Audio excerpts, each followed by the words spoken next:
참 시간이 빠르다, 그죠? 이렇게 시간이 빨리 흘러가는 줄 잘 몰랐습니다. 한 해 한 해 나이가 들어갈수록 참 세월이 빠르고 시간이 빠르다 이런 생각을 하게 됩니다. 시간이 빨리 지나가는 게 한 해 한 해가 다르고 이제 40대 중반에 넘어가고 있으니까 참 속도가 47km로 달리는 그런 느낌이 듭니다. 이렇게 시간이 참 빠르게 지나가는 것 아마 여기 성도님들도 그렇게 느끼시죠? 시간이 참 빨리 지나갑니다. 이렇게 시간이 빨리 지나가는 게 과학적으로 이유가 있더라고요. 프랑스의 한 철학자의 법칙, 이 자네라는 사람의 법칙을 보면 실제로 그렇게 느껴진답니다. 한 살일 때 느껴지던 1년에 365일하고 지금 나이가 들어가면서 느껴지는 그래프를 보시면 알겠지만 굉장히 시간 차이가 많이 나게 됩니다. 너무 빨리 시간이 지나간다. 이런 생각이 들게 됩니다. 우리의 뇌가 이제 시간의 흐름을 느끼는 그 세포들이 있는데 우리 뇌에 정보량이 많이 들어오면 많은 정보가 있으면 시간이 천천히 흐르는 것처럼 느껴진답니다. 그러니까 이 정보들을 처리해야 되니까 아마 그런 것 같습니다. 그런데 이렇게 스마트폰을 보거나 아니면 이런 걸 통해서 정보를 얻게 되면 그게 그렇게 작동이 안 된답니다.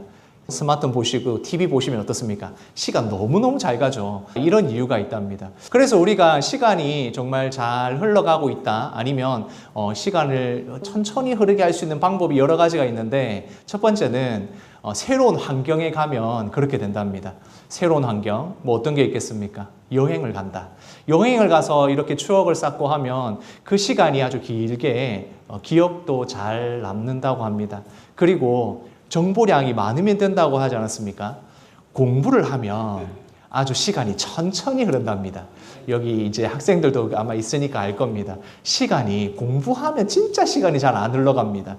언어를 공부하든지 어떤 공부를 하게 되면 새로운 정보를 얻게 되니까 시간이 천천히 흐르는 것처럼 느껴지는 겁니다. 그러니까 우리가 나이가 들수록 매일 같은 정보, 이제는 더 이상 머리에서 처리할 필요가 없으니까 시간이 하루하루가 너무 빠르게 흘러가는 것처럼 느껴지는 겁니다. 그리고 우리가 흘러가는 시간을 붙잡을 수가 없지 않습니까? 그러니까 이 시간이 계속 흘러가는 시간 안에 살아가면서 우리 성도님들 벌써 2026년의 절반이 지나가고 7월이 되었습니다. 어떻게 올해는 잘 지내셨습니까? 성도님들 올 한 해의 이 시간이 지나왔는데 어떻게 잘 지내셨는지 모르겠습니다. 우리 옆에 있는 분들 그리고 앞뒤로 이렇게 인사해 주시겠습니까? 잘 보내셨습니까? 이렇게 한번 인사해 주십시오. 예, 앞뒤로도 보시면서 잘 보내셨습니까? 이렇게 물어보면 마음에 찔리는 성도님들도 계실 거고 나는 정말 열심히 잘 살았다 이런 성도님들도 계실 것 같습니다. 우리가 인생을 살아가면서 시간이 흐르는 것을 붙잡을 수는 없지만 그 흐르는 시간들을 잘 보낼 수는 있습니다. 우리가 지혜롭게 살아가는 방법이 무엇이겠습니까? 정해진 시간, 흘러가는 시간을 아주 잘 사용하면 됩니다. 그런 의미에서 지금 이 자리에 오신 것은 정말 탁월한 선택이십니다. 너무나도 지혜로운 방법이 바로 하나님의 말씀을 듣고 예배하면서 우리가 어떻게 살아갈 것인가를 알아가는 것, 그게 참 중요하고 지혜로운 방법입니다. 오늘 우리가 맥추감사주의를 지키고 있는데 맥추감사, 보리가 자라서 이제 이삭을 맺은 것, 추수하게 된 것에 대해서 감사하는 것이 바로 맥추감사주일입니다. 여기 계신 성도님들 어떤 분은 농사를 지으시는 분도 계시고 대다수는 아마 농사를 짓지 않으실 겁니다. 아니 우리가 보리도 재배를 안 했는데 왜 우리가 이 맥추감사주의를 지켜야 하나 이렇게 생각하실 수도 있습니다. 보리도 수확을 안 했는데 감사하다. 이것이 사실 조금 어려울 수 있습니다. 농사를 짓는 농경사회 그리고 산업화가 지나서 이제는 이제 정보화 시대에 왔는데 맥추감사주일에 보리를 재배하는 분이 얼마나 되겠습니까? 그러나 우리가 이 절기의 의미를 조금 생각을 해보면 우리가 충분히 감사할 일들이 예배를 통해서 분명히 발견하게 되실 겁니다. 원래 이 맥추감사절은 성경의 구약에 나와 있는 이스라엘 백성들이 밀을 수확하는 것에 대해서 감사하는 절기 절기였습니다. 그 절기가 이제 우리나라에서도 복음이 들어오고 예수님을 믿게 됐을 때 성도들이 우리도 이 감사할 수 있는 게 없을까라고 생각을 하다가 바로 보리가 추수할 시기가 되는 한 6월, 7월쯤에 성경에서 말하는 추수를 감사하는 것처럼 우리도 이 절기를 지키자라고 해서 맥주 감사절을 지키게 된 것입니다. 그래서 지금까지 이어오고 있는 이 절기가 7월 첫째 주에 맥주 감사절을 지킵니다. 저희는 이번에 두 번째 주일, 7월 둘째 주에 이 맥주 감사주일을 지키고 있습니다. 분명 시대에 따라서 삶의 방식들이 변합니다. 그래서 더 이상 농사를 짓지 않은 많은 분들이 교회 안에 있는 것도 사실입니다. 하지만 중요한 것이 있습니다. 뿌리는 변하지 않습니다. 다시 말해서 우리가 추수를 하지 않더라도 그 추수를 하면서 우리가 가지게 되는 감사의 마음은 우리 가운데 있어서 이 맥주 감사절을 지키면서 우리 모든 성도님들이 감사의 절기를 지킬 수 있다는 겁니다. 이 맥주 감사절이 가장 중요한 그 핵심이 무엇이냐? 바로 첫 열매를 주신 것에 대한 감사, 그것에 대한 신앙이라 할 수 있습니다. 밑에 있는 말씀 같이 읽겠습니다. 내가 수고하여 밭에 뿌린 것의 첫 열매를 거둠이라. 그래서 하나님 앞에 내가 이 수확한 것, 그것 중에서 제일 첫 번째 난 가장 좋은 것을 하나님 앞에 드리면서 우리에게 이 모든 것을 주신 하나님의 은혜에 감사하는 것입니다. 그렇다면 우리가 지금까지 하나님께서 주신 것에 대해서 감사하는 마음을 가지게 된다면 이 맥주 감사주일이 특별히 오늘이 정말 감사하는 은혜의 주일이 될 수 있습니다. 우리가 세 가지 정도를 생각을 해보려고 합니다. 첫 번째로는 이 맥주 감사주일의 가장 중요한 것, 바로 하나님께서 공급하셨다는 겁니다. 하나님께서 우리가 살아가는데 필요한 모든 것을 주셨고 그것이 육체적인 것이든 영적인 것이든 하나님께서 우리에게 채워주셨음을 감사하는 것입니다. 두 번째는 무엇이냐면 바로 이 맥주절에 성령님께서 오신 것을 생각하고 성령님이 우리 가운데 오신 것을 감사하는 절기가 될 수 있습니다. 또한 우리가 감사하는 것만으로 끝나지 않고 우리 교회 안에서만 끝나는 게 아니라 우리가 기뻐하고 감사하는 이것을 서로 이웃과 나누는 것, 이 세 가지 정도를 생각할 수 있을 것 같습니다. 제일 첫 번째 무엇이었습니까? 하나님께서 우리에게 공급하신 것에 대해서 감사하는 겁니다. 2026년 이제 7월이 시작되어서 어떻게 보면 한 해에 중간이 지나가고 있습니다. 상반기가 지났는데 어찌 보면 지금이 이제 반환점이라고 할 수 있습니다. 마라톤이나 이렇게 달리기를 하면 이렇게 반환점이 있지 않습니까? 지금 딱 그 지점에 있는 것입니다.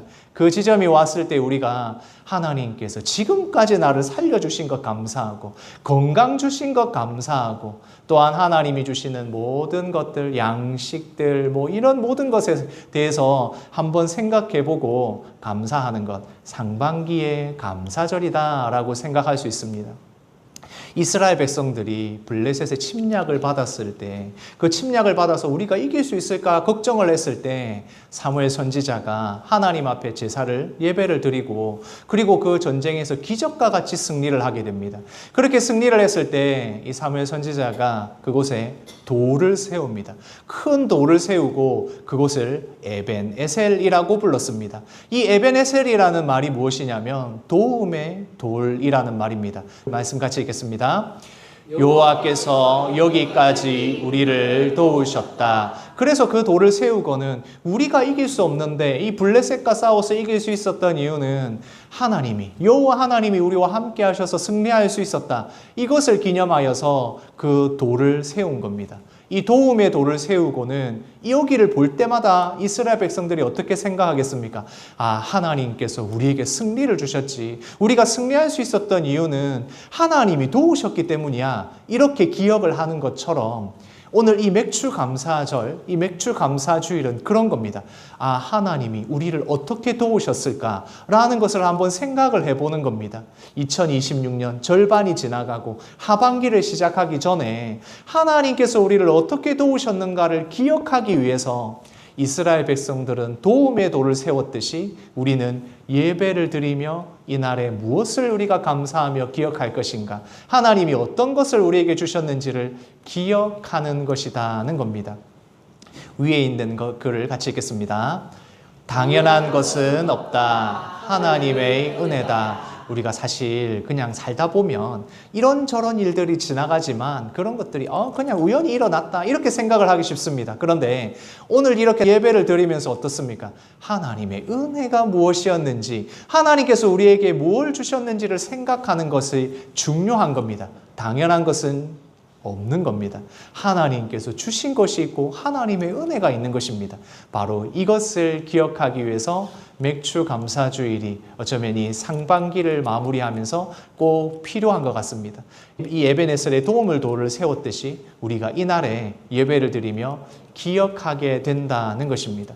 그래서 우리가 이제 하나님이 주셨던 것 생각하면서 감사하고 또한 찬양도 올려드리지 않습니까? 그런데 감사와 찬양을 올려드리면서 성도님들 마음속으로 그렇게 생각할 수도 있을 겁니다.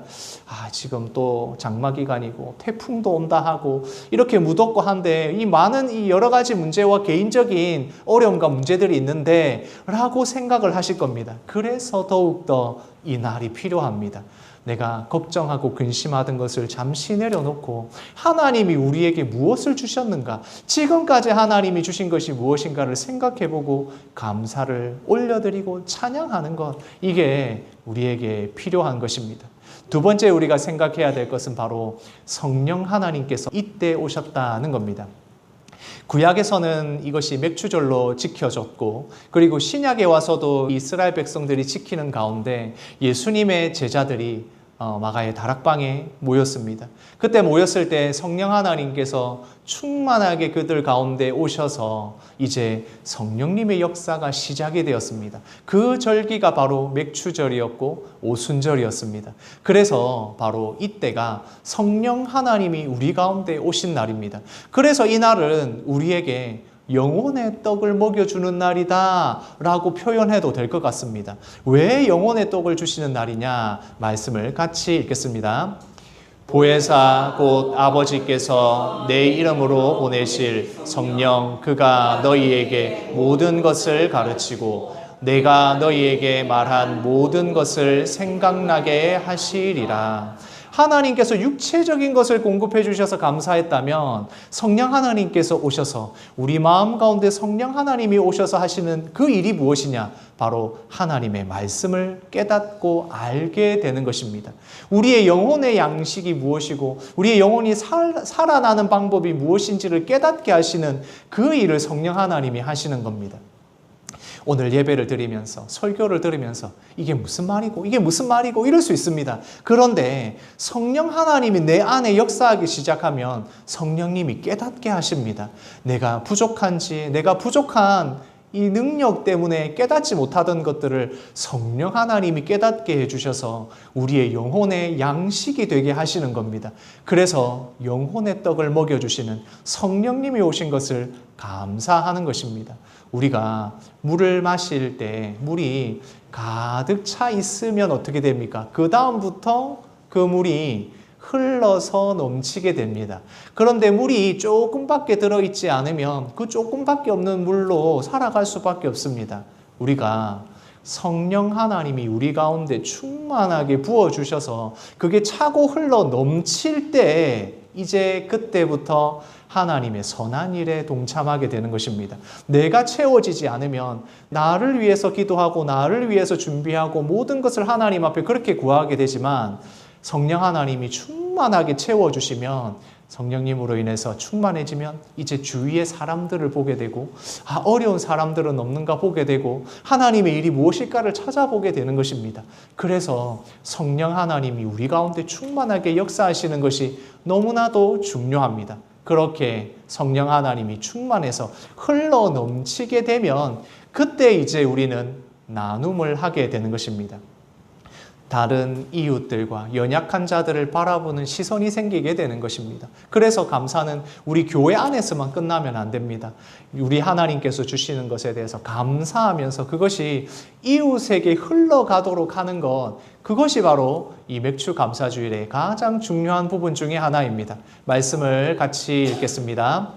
절기를 지킬 때에는 너와 내 자녀와 노비와 내 성중에 거주하는 레위인과 객과 고아와 가부와 함께 즐거워하되.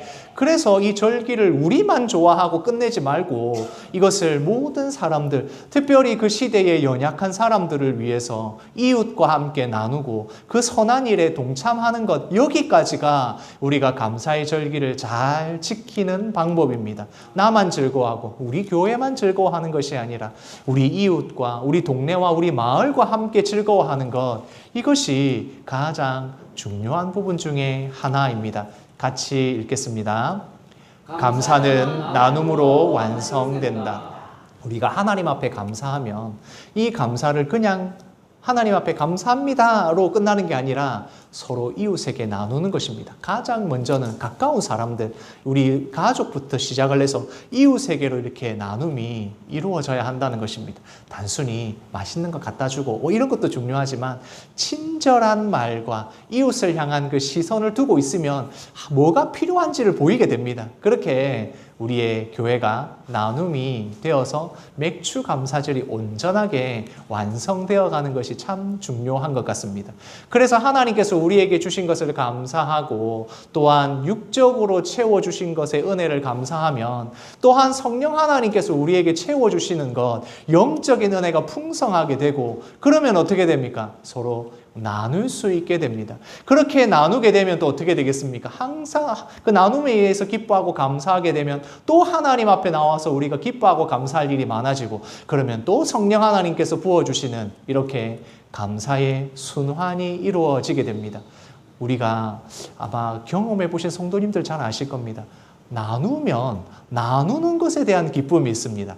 기쁜 일을 나누고 기쁜 일을 또한 또 서로 나누게 되면 어떻습니까? 그 기쁨이 더 커지는 것을 경험하게 됩니다. 내 물질을 나누고 또한 필요를 채워주면서 나누게 되면 그것이 그냥 그걸로 끝나는 것이 아니라 더 많이 채워지는 것 우리가 경험하게 됩니다. 그래서 하나님은 우리가 이웃과 함께 서로 나누게 이렇게 만들어 놓았다는 것입니다. 제가 지금까지 우리가 감사합니다. 하나님이 우리에게 주셨습니다. 상반기의 은혜가 너무 많이 있습니다. 이렇게 제가 말씀을 드릴 때 성도님들 마음속에 그런 생각을 하시는 성도님들 계실 수 있습니다. 나 지금 감사할 게 하나도 없는데 내 지금 근심과 걱정이 얼마나 많은데 지금 문제가 얼마나 많은데 아마 이렇게 생각을 하고 계신 분도 계실 겁니다. 나 이거 지금 아직 해결도 안 됐고 지금 집에 가면 이거 해야 되는데 내가 감사할 조건이 뭐가 있어? 라고 생각하시는 성도님들 있을 수 있습니다. 그런데 하박국 선지자의 말씀을 보면서 우리가 감사할 조건이 없을 때 어떻게 해야 하는가를 알 수 있습니다. 하박국 선지자가 말씀에서 보면 이렇게 말씀을 하고 있습니다. 같이 읽겠습니다. 비록 무화과 나무가 무성하지 못하며 포도나무에 열매가 없으며 감람나무에는 소출이 없고 논밭에는 식물이 없는 그런 환경에 있습니다. 이건 단순히 재난이 왔다, 농사가 잘 안 됐다 이게 아니라 전쟁이 난 겁니다. 전쟁이 나서 아무런 것도 없고 농사를 지을 수가 있겠습니까? 그런 상황에 하박국 선지자가 들을 바라보면서 하는 겁니다. 비록 이런 것들이 다 없고 우리나라는 지금 망했지만 그럼에도 불구하고 난 여호와 하나님으로 인하여 즐거워하겠다. 이게 바로 하박국 선지자가 우리에게 하는 고백입니다. 나는 이런 문제가 있는데 나 아직 이거 해결 못했는데 내가 감사할 게 뭐가 있어? 라고 하는 성도들에게 이제 전쟁이 나서 나라는 망했고 아무런 희망이 없는 것 가운데 이 하박국 선지자가 하는 고백이 있는 것입니다. 그래도 여호와 하나님으로 인해서 감사하겠다는 겁니다. 지금 현재 여러 가지 문제와 어려움들로 인해서 감사할 조건이 없다 할지라도 하나님이 계시면 우리가 하나님을 믿고 의지하면 언젠가 그 문제들을 해결해 주실 것을 믿고 소망하면서 그럼에도 불구하고 나는 여호와 하나님으로 즐거워하겠다는 것입니다. 우리가 하나님 앞에 맥주 감사주일이 아니고 뭐 다른 때라도 감사하고 고백할 수 있는, 우리가 감사할 수 있는 이유가 무엇입니까? 이 모든 것이 하나님께로부터 왔다는 것을 믿기 때문입니다. 내가 잘 되는 것이, 내가 열심히 노력해서, 내가 어떻게 해서, 물론 그것도 중요하지만 이 모든 배경, 모든 환경은 하나님께서 다 이루어 주셨다는 것을 믿고 하나님의 주권을 인정하는 것, 그래야 우리의 감사가 시작이 됩니다. 우리 영대계 성도님들, 감사할 수 있는 제목들이 있다면 하나님이 우리에게 주신 겁니다. 감사할 제목이 없이 고난이 계속되고 있다면 그럼에도 하나님이 우리에게 주실 것을 믿고 감사하고 찬양하면 하나님이 채워주시게 된다는 것입니다. 우리가 감사할 때 우리 성도님들 그런 분이 있습니다. 예, 다 감사하죠. 감사할 것밖에 없습니다. 이런 분들일수록 감사하는 내용이 없을 때가 많더라고요. 그래서 중요한 게 있습니다. 우리가 감사를 할 때는 구체적으로 하셔야 됩니다. 무엇을 감사하고 있는가? 내가 진짜 무엇 때문에 감사하고 있는가?